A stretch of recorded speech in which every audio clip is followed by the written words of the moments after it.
I'm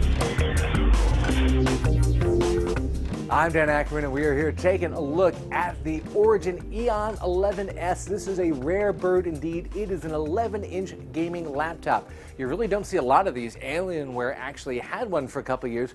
They've just discontinued that model at almost exactly the same time as Origin has come in to fill that hole by coming out with this 11-inch model right here. Now, if this looks, not like a super fancy light-up Alienware gaming laptop, that's because smaller companies like Origin, when they make a laptop, they can't go and build it from scratch themselves. They kind of get off-the-shelf laptop bodies, often from a company named Clevo, and they customize it a little bit. They put their own components in. In this case, they put a back panel on there that has their logo and some little fins, kind of Alienware-like on the back, but you still have kind of a generic look. And when you're buying something that's more than $1,000, you may want something that's a little bit fancier, but there are not that many choices out there if you want an 11-inch gaming laptop. What they do is they put a high-end Intel Core i5 or i7 chip in here. We've got an i7 in here and an NVIDIA graphics card, and that's powerful enough to drive a lot of games. Now, the screen is only 11 inches. It's a 1366 by 768 resolution.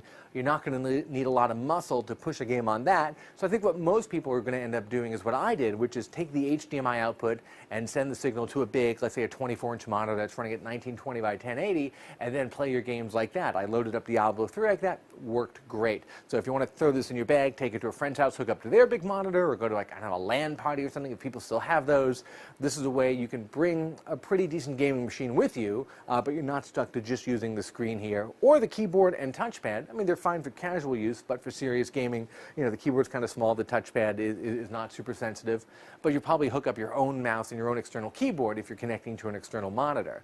There are a lot of configuration options. This actually starts at $999, but I think you're going to want to spend a couple $100 more than that to get a current generation Intel processor and the kind of GPU that you need with this. I am Dan Ackerman, and that is the Origin Eon 11S.